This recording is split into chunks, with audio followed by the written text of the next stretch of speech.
Okay, I guess I'll do another art vlog. Well,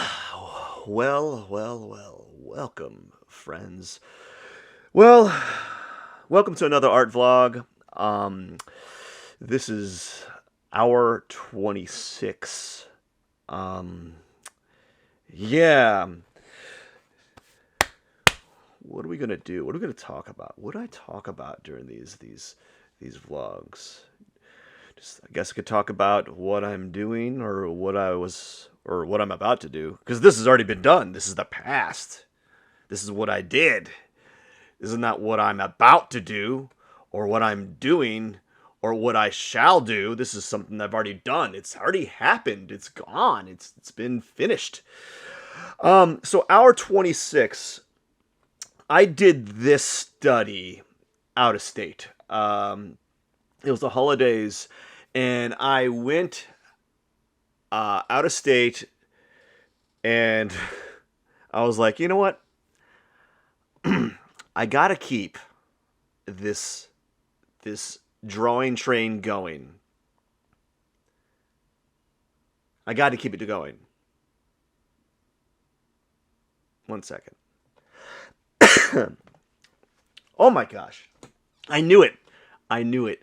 I knew it. I knew it. This is what I knew, guys, fellas. I was sitting back. And actually, I wasn't sitting back. I was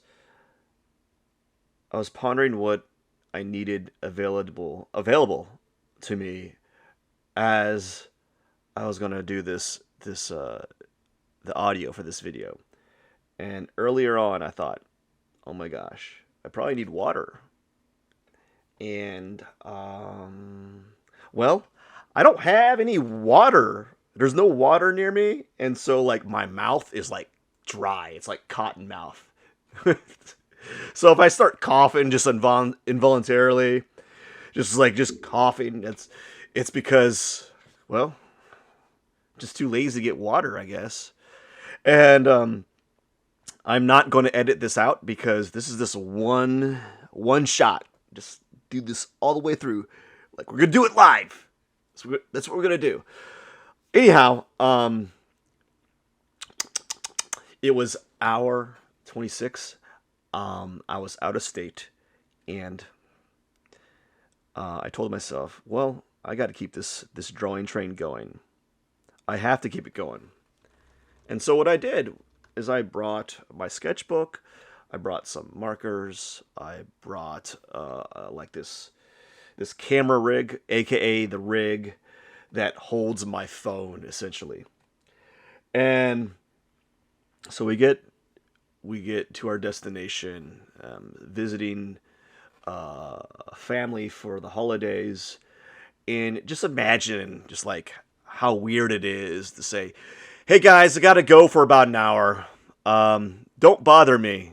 Leave me alone. I need to focus and just don't interrupt me."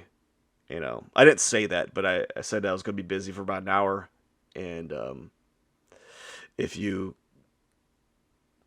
interrupt me, you're going to be recorded. That's all it's going to be. That's all it's going to happen. Your voice is going to be immortalized in the audio. But it was kind of weird going, just like dipping out for about an hour and coming back. I'm like, hey guys, what did I miss?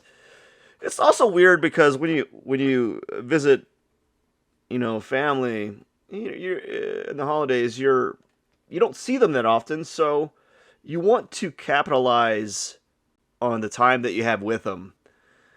But sometimes, if you have like these like weird goals, or like you're just like this weird eccentric, well, if you're an artist, you're already weird, you know. You're already, hey, if you're an artist, you're already weird. Just you know, you know, you're weird. You know you're weird. You definitely know you're weird. If you're an artist, you're definitely weird. So I was dipping out an hour every day that I was there, and in this particular drawing session, I was focusing on using the rule of thirds as a compositional device. In this particular one, in this partic par, in this particular one, in this particular one, in this particular one, I don't think I was very successful. What I did is I brought like some toys. Actually, I brought my kids' toys to draw, and I set the toys up on this dinner table. And here's a little pro tip. Pro tip. Pro tip, everyone. In order for the voice to sound like this, I literally have to be kissing the mic. Kissing the mic. I'm kissing it. Hey. Get away from me. I don't want to kiss you. Okay. But I had the sorry. ADD over here. Pro tip. You're going to want to put the still life or the objects that you're drawing farther than like a foot. I immediately realized this when I started drawing. I'm like, oh my gosh, these drawings or these objects are way too close. And what usually happens, or at least for me, is when I have the objects really close and they're really big, I will draw the objects big. But I wanted to actually take use of the rule of thirds in this drawing, and I kind of failed because I wanted to actually draw them from afar.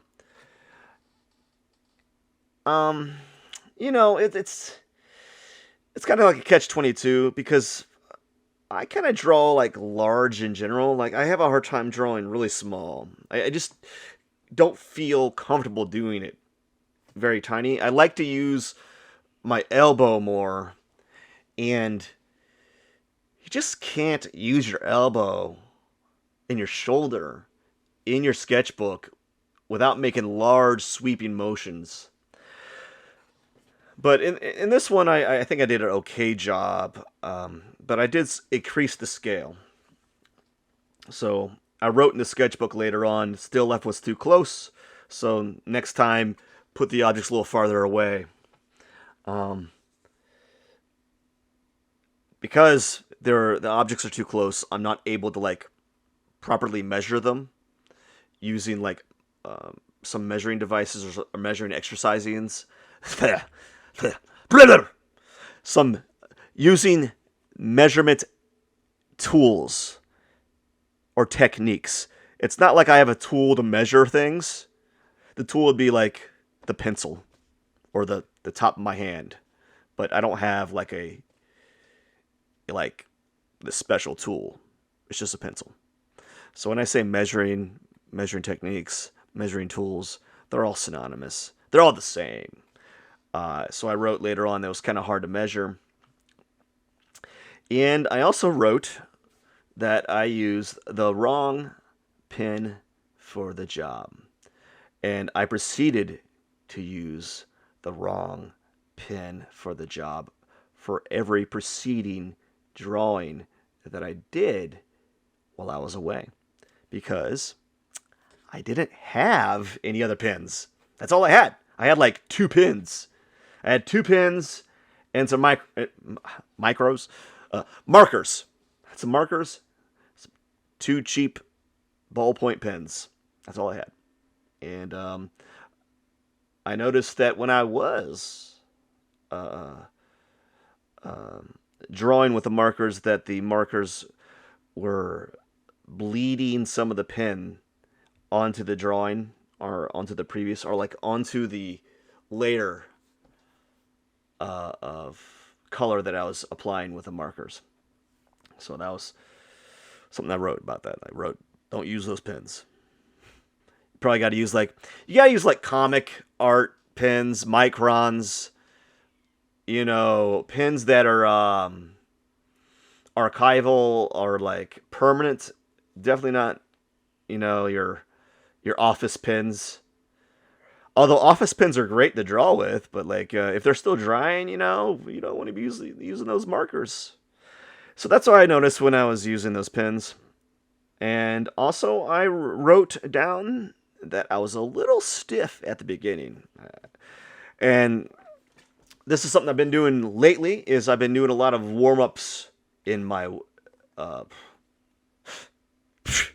been doing a lot of warm ups. Yoga, yoga Pilates,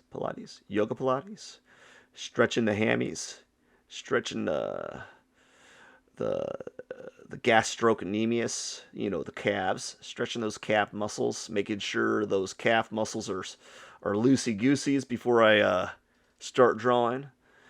Stretching the forearms, stretching the lats and the shoulder blades, deltoids. Give it a good warm up before then.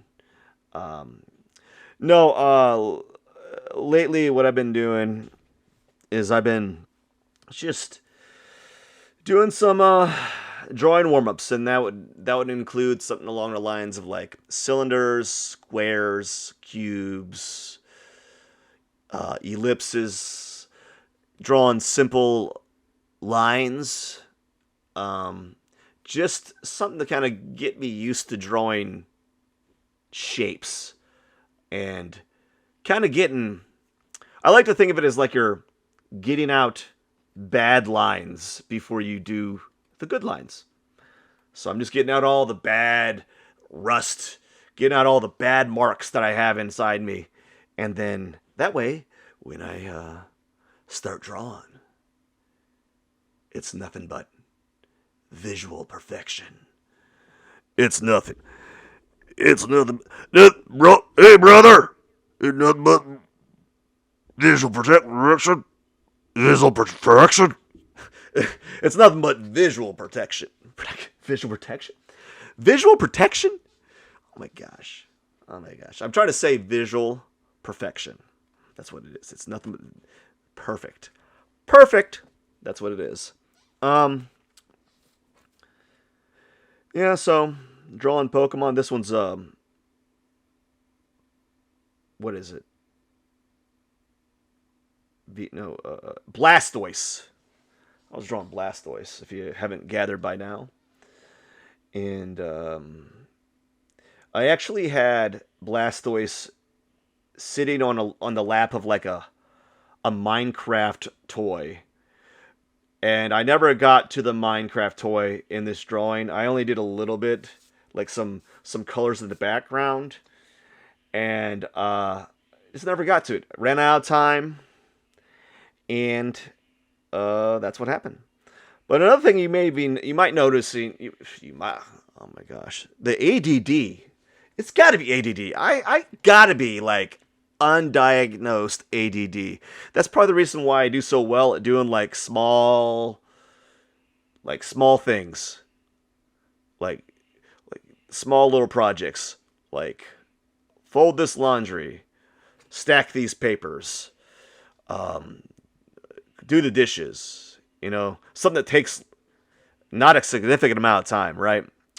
And so I was drawing Blastoise, and I was using markers in this one, and this is probably what you shouldn't be doing when you use markers, but I thought it would be important for me to know the grayscale of Blastoise, or at least I thought it important to practice drawing. I thought it important to practice using grayscale or using grayscale with markers. Markers you can kind of blend, you can kind of not blend. I'm not really great at blending with markers. So, in order to get some of those reps in, I thought it'd be important for me to practice doing some grayscale value transitional tones, word vomit. That's what it sounded like. I thought it was going to be important to practice using grayscale and then apply like color on top of that. And I actually enjoy doing that. I don't think that's what you're supposed to do with markers. Like if you use markers and you do a grayscale in markers, it's just going to be it's going to be a grayscale drawing. But I was finding that it was kind of nice to overlay colors on top of the grayscale and use some of the grayscale or some of the gray tones as colors for my drawing. And near the end, the drawing starts to kind of get really nice, especially the portrait head of Blastoise. The rest not so much because I ran out of time because I'm just kind of studying. I'm just kind of practicing how to do forms, or kind of practicing those forms. But the head looked really well. Looked really nice, and I think part of that had to do with spending a significant amount of time drawing or rendering or slash modeling the forms using the grayscale markers that I had available to me. So I guess that's about it. You know. Mm. Yeah, I don't know. How much more I want to talk about this. Well, let's kind of recap. You know. So, in summation, in summation, in summation, in summation, you should. In summation, when you draw from life, don't have the still life too close. It makes it hard for you to use use. It makes it hard for you. Oh my gosh, this is the worst. I can't say a sentence. I can't say one sentence without stuttering. It is the worst. Anyhow, if your still life is too close, it makes it hard for you to properly measure. That's it. Um, if you're using markers, you might want to use a marker, or if you're using pens, pens and markers, you might want to use a pen that is right for the job. One that doesn't bleed onto your markers. Like it doesn't bleed onto the paper. So, you know. And maybe at the beginning of your drawing, do some warm-ups. I think that's it. I think I made a fool of myself long enough. Pretty good at that. Pretty good at embarrassing myself. So, yeah. It is what it is. I've accepted it.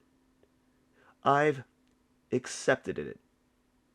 You know the reason why you hear me repeating things over and over again? It's not because I want to. It's because I'm noticing that, like, I'm not finishing the word. I'm not hitting the finality of that word. I've kind of like stopped just a little bit too early on that word, and it just sounds weird. And I have to reiterate it. Hear that? You see that? I have to reiterate it so that I'm satisfied. Otherwise, I just sound like I'm mumbling. Mumble, mumble. And I don't want to sound like I'm mumbling.